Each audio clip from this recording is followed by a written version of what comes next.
Hai semuanya, ketemu lagi dengan saya Aji di channel saya Fariksen.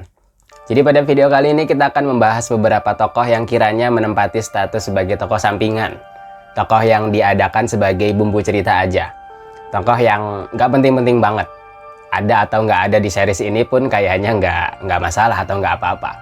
Tapi ternyata ada beberapa tokoh sampingan yang benar-benar krusial banget dampaknya terhadap cerita. Ya meskipun beberapa tokoh ini bahkan nggak pernah ditampilkan di series ini.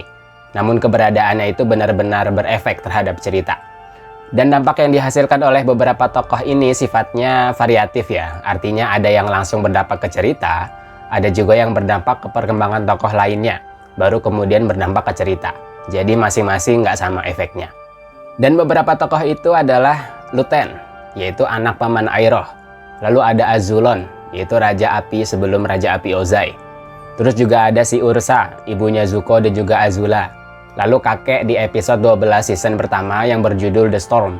Terus ada Hama, si pengendali darah. Terus ada Yue, yakni pacarnya Sokka pertama, putri ketua suku air utara.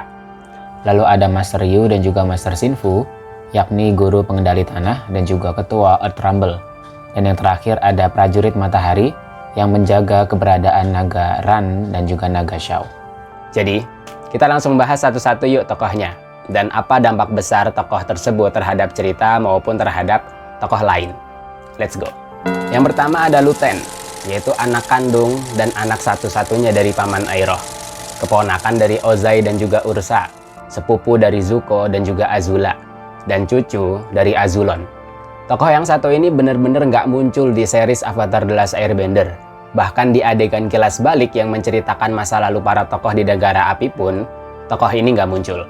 Kita hanya diperlihatkan foto tokoh ini pada saat paman Iroh sedang berkabung di kota Ba Sing Se di salah satu episode di season kedua.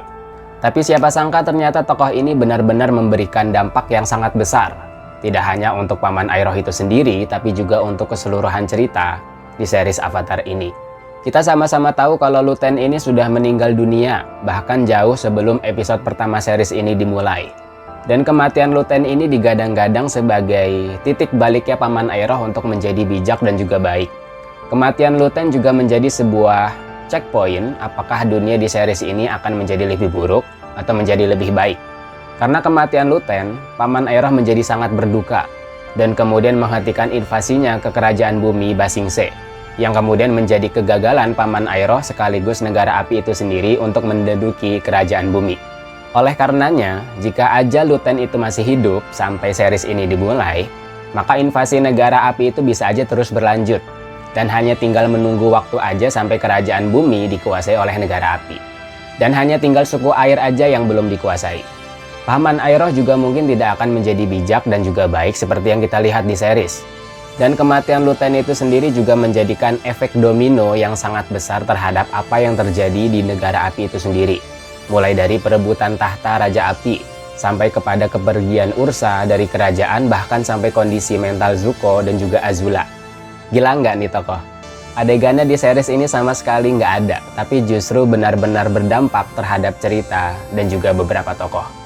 Tokoh yang kedua adalah Azulon, yaitu kakek dari Zuko dan juga Azula, ayah dari Iroh dan juga Ozai, mertua dari Ursa, anak dari Raja Api Sozin dan Raja Api sebelum Raja Api Ozai.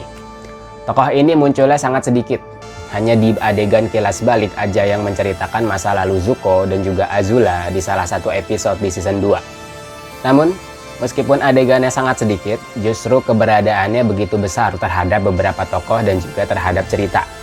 Keputusan tokoh Azulon ini juga menjadikan efek domino yang lumayan besar terhadap beberapa hal.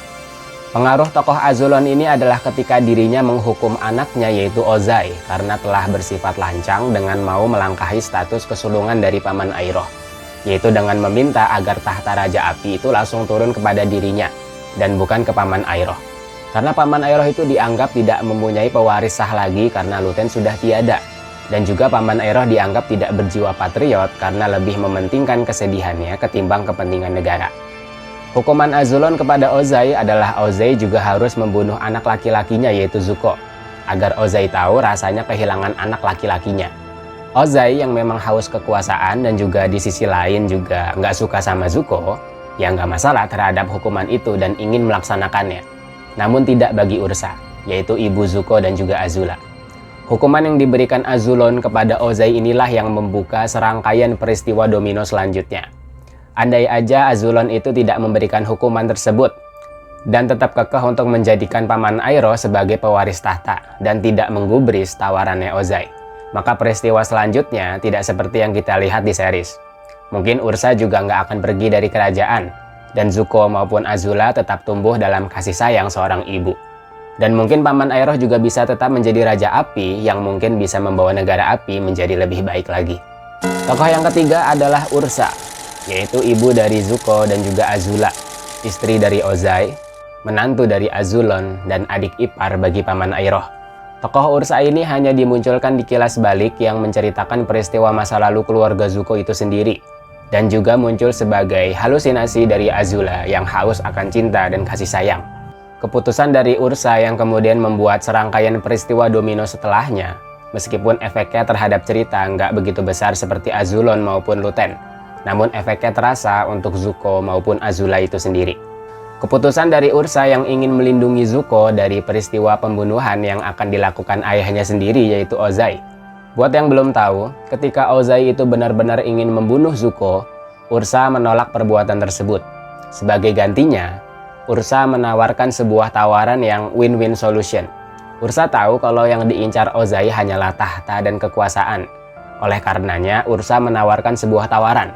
Ursa akan membunuh Azulon dengan sebuah racun yang tidak berwarna, tidak berasa, dan tidak beraroma sama sekali, yang diraciknya sendiri. Sebagai gantinya, Zuko harus tetap hidup. Ozai setuju dengan tawaran tersebut, dengan syarat Ursa harus pergi dari kerajaan.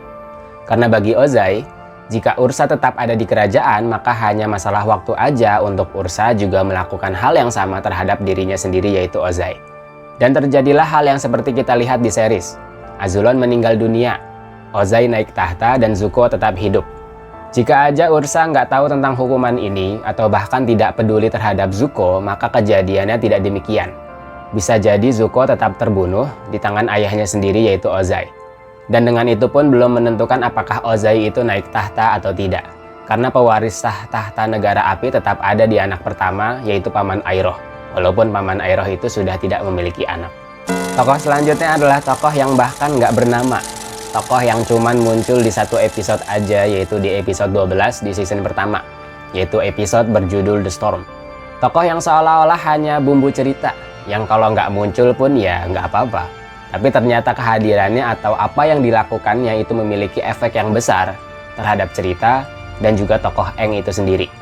Kalau kalian rewatch ulang episode 12 itu, maka kalian akan menemukan sebuah adegan di mana Aang bersama Katara dan juga Sokka itu berada di sebuah dermaga gitulah ya, pelabuhan kecil gitulah.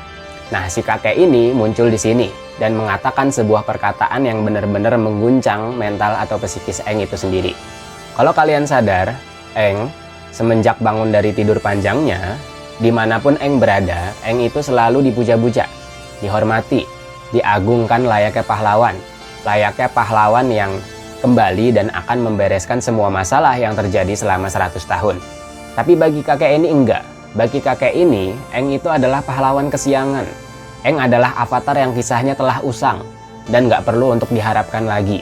Bagi kakek ini, Aang adalah avatar yang telah melakukan sebuah kesalahan fatal dengan menghilang atau kabur dari dunia, sehingga membuat negara api melancarkan invasinya ke berbagai negara yang kemudian menciptakan perang 100 tahun, banyak korban jiwa, dan banyak orang-orang merasakan kesengsaraan. Nah, anggapan inilah yang kemudian menusuk dan mengguncang mental atau psikis Aang itu sendiri, yang kemudian kita tahu akhirnya Aang kabur dan ngedekem di dalam goa yang kemudian perlu dibujuk oleh Katara untuk kemudian bangkit lagi. Tokoh ini berperan penting bagi Aang, karena dengan adanya tokoh ini, Aang jadi bisa mengetahui urgensi dirinya sebagai avatar. Aang jadi tahu tanggung jawabnya. Aang jadi lebih dewasa dan Aang jadi mau berusaha lebih giat untuk segera membawa dunia menjadi lebih baik lagi. Tokoh selanjutnya hanya muncul di satu episode aja di season ketiga, dan tokoh ini berpengaruh secara personal juga, yaitu untuk tokoh Katara. Tokoh ini bernama Hama, ya seorang nenek tua pengendali air dari suku Air Selatan yang membuka keahlian baru dari pengendalian air itu sendiri. Sebuah keahlian yang benar-benar gelap, yaitu pengendalian darah. Pengendalian air itu identik dengan penyembuhan, kelembutan, kesejukan. Namun pengendalian darah ini adalah sebuah turunan pengendalian air atau pengembangan pengendalian air yang begitu gelap, begitu kejam, yang nggak hanya menyakiti, bahkan juga mengambil kehendak orang lain dan bahkan merusak orang tersebut. Dan itulah yang dirasakan oleh Katara.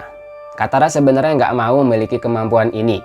Namun ya, mau nggak mau dia harus menggunakannya juga untuk mengalahkan hama yang mau melukai teman-temannya. Kendati sudah memiliki kemampuan pengendalian darah ini, kita juga tahu kalau Katara itu jarang sekali diperlihatkan menggunakan kemampuan ini. Hanya di momen-momen yang dimana emosinya itu benar-benar memuncak aja, maka Katara akan menggunakannya. Oh ya, pengendalian darah ini juga terwariskan ke beberapa orang di era Avatar Korra.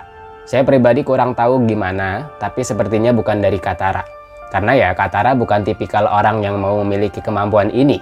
Pun Katara juga jarang menunjukkan kemampuan ini secara terang-terangan. Hanya dalam keadaan terdesak aja. Selanjutnya ada Putri Yue, yaitu putri dari ketua suku Air Utara. Sempat menjadi kekasih Sokka juga. Tokoh Putri Yue ini berpengaruh besar banget terhadap cerita dan juga Sokka itu sendiri. Meskipun tokoh ini hanya muncul di beberapa episode di akhir season pertama, dan juga muncul di khayalannya Sokka. Kita tahu betul bagaimana nasib Putri Yue ini di akhir season pertama di serial ini. Ya, dia jadi bulan. Sebenarnya bukan jadi bulan sih, tapi menggantikan ruh bulan yang sudah terbunuh di tangan Zhao pada saat itu. Nah, karena kisahnya, Putri Yue ini kan kayak berhutang ya terhadap roh bulan. Karena dulu pada saat masih kecil, Putri Yue ini disembuhkan oleh roh bulan itu sendiri. Jadi di dalam Putri Yue ini kayak tersimpan roh bulan itu sendiri. Sehingga ketika roh bulan ini telah lenyap, maka Putri Yue ini ngerasa kalau itu tanggung jawabnya untuk menggantikan roh bulan dengan roh yang dulu menyelamatkan dirinya. Dan ya, jadilah dia pengganti roh bulan tersebut. Efeknya, bulan jadi tetap ada. Pengendali air bisa tetap mendapatkan kekuatan dari bulan. Kalau Putri Yue ini tidak melakukannya, ya otomatis bulan nggak ada. Dan pengendali air udah nggak dapat lagi menggunakan kekuatan. Karena pengendali asli dari pengendali air itu sendiri adalah bulan. Jadi ya, kemusnahan pengendali air hanya tinggal menunggu waktu aja. Efeknya buat Sokka, ya Sokka jadi kehilangan kekasihnya. Tapi nggak ngefek besar sih, karena Sokka juga masih punya Suki. Jadi ya, nggak begitu besar efeknya. Tokoh selanjutnya adalah tokoh yang bertempat di kerajaan bumi. Yang satu adalah tokoh pengajar pengendali tanah. Sementara yang satu lagi adalah ketua di arena Earth Rumble. Tokoh ini juga hanya muncul di beberapa episode, hanya sedikit. Tapi perannya begitu besar. Terutama buat Top secara personal. Sedangkan efek ke cerita tetap ada, tapi nggak begitu besar. Tokoh ini yang nyulik Top untuk dikembalikan lagi ke keluarganya, atas perintah ayah dan juga ibu Top itu sendiri. Karena hal tersebutlah makanya Top itu jadi bisa membuka potensi dalam dirinya yang lebih hebat lagi, yaitu pengendalian besi. Kalau aja tokoh ini memilih untuk nyerah aja dan kemudian nggak meneruskan untuk mencari Top, ya mungkin Top nggak akan pernah mengalami masa penculikan. Dan otomatis, Top juga nggak akan pernah membuka atau menemukan kemampuan pengendalian besi. Peran tokoh ini terhadap cerita juga ada, meskipun nggak secara langsung. Buat yang belum tahu, setelah series Avatar The Last Airbender ini berakhir, pengendalian besi ini terus berlanjut. Bahkan Top sendiri yang membuka pengajaran secara langsung terhadap pengendalian ini. Alhasil, di kisah Avatar selanjutnya, yaitu Avatar Korra, pengendalian besi ini termasuk pengendalian yang banyak dimiliki tokoh di series Avatar tersebut. Bahkan para polisi di era tersebut pun rata-rata adalah pengendalian besi. Ya meskipun pengendalian besi kayaknya akan tetap terungkap, tapi kita tahu kalau pengendalian besi ini pertama kali diungkap dan ditemukan oleh Top. Dan Top menemukannya karena dirinya diculik oleh tokoh ini, yaitu Master Yu dan juga Master Shinfu. Dan yang terakhir adalah tokoh ini. Mereka bernama Prajurit Matahari. Mereka muncul di satu episode di season ketiga, ketika Aang sedang ingin belajar pengendalian api dari Zuko. Tak disangka, ternyata Zuko juga kehilangan pengendalian apinya. Peran tokoh ini tentu adalah membuka peluang kepada Aang untuk bisa belajar elemen api, dan juga kepada Zuko sehingga Zuko bisa mengendalikan api dengan benar, yaitu dengan kontrol diri dan bukan dengan emosi atau amarah. Kalau kalian rewatch episode itu, maka kalian akan menyadari bahwa urgensi Aang untuk belajar elemen api sudah sangat dekat sebelum Komet Shojin tiba. Ketika Zuko sudah beralih haluan ke geng Avatar, dan kemudian Aang akhirnya belajar kepada Zuko. Namun tak disangka, Zuko juga ternyata kehilangan pengendalian apinya.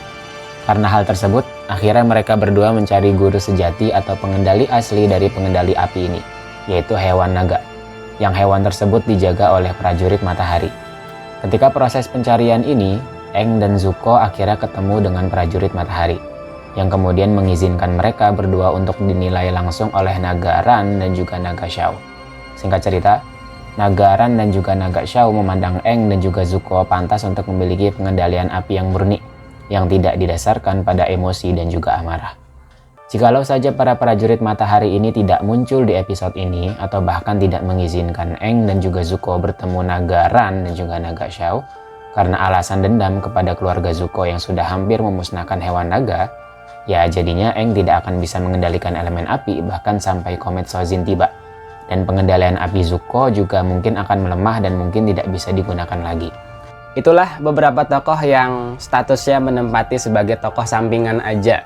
Kehadirannya kayaknya nggak penting-penting banget. Tapi ternyata perannya atau efeknya tokoh ini sangat besar. Entah untuk personal, untuk tokoh utama maupun untuk cerita secara garis besar. Kalau aja tokoh itu tidak menimbulkan trigger terhadap tokoh utama, ya maka tokoh utama juga nggak akan berkembang sejauh itu.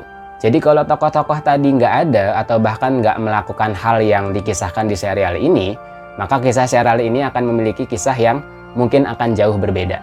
Jadi itu video kali ini. Like video ini kalau kalian suka dengan pembahasannya. Kalau nggak suka ya bisa dislike aja, nggak apa-apa. Kalau kalian punya atau kepikiran kayaknya ada deh tokoh lainnya yang menurut kalian kayaknya nggak penting-penting banget nih statusnya, bukan tokoh utama, tapi ternyata perannya atau efek dari apa yang dilakukannya itu sangat berdampak besar, entah untuk cerita ataupun untuk personal para tokoh. Coba tulis aja di kolom komentar di bawah, nanti bisa kita bahas bareng-bareng. Share juga ke teman-teman, keluarga, atau ke sosial media kalian. Jangan lupa juga untuk subscribe kalau mau ikutin video-video lainnya tentang serial animasi Avatar ini. Atau kalau mau ikutin video selanjutnya dari channel saya, Fariksen. Oke, segitu dulu. Saya Aji. Saya ucapkan terima kasih. Sampai jumpa di video saya selanjutnya. Bye-bye.